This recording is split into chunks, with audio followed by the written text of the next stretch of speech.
پروردگارا شکر که انرژی عشق و آرامش الهی تو را دریافت کردم.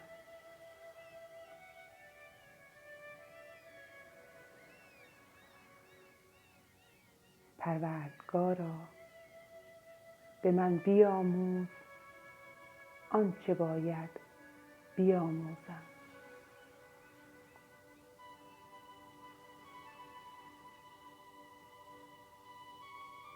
پروردگارا ظرفیت ذهن و قلب مرا گسترش ده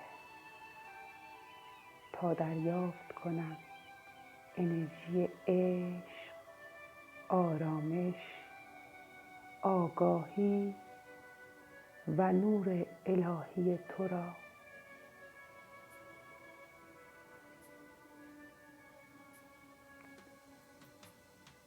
پروردگارا آگاه هستم که تو سرچشمه نور، آگاهی، عشق، آرامش، شادی، مهربانی، ثروت، وفور نعمت و آزادی هستی.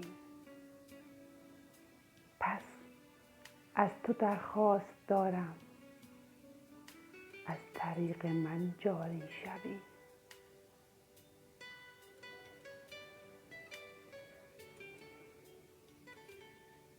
پروردگارا میدانم تو سرچشمه نور و آگاهی هستی. پس از طریق ذهن، افکار و زبان من جاری شو.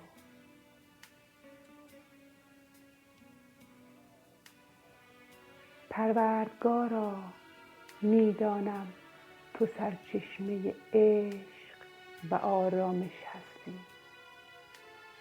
پس از طریق قلب من جاری شو.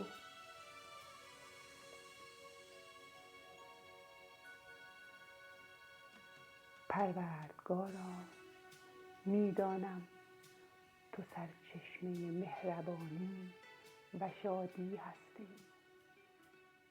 پس از طریق لبخند من جاری شو.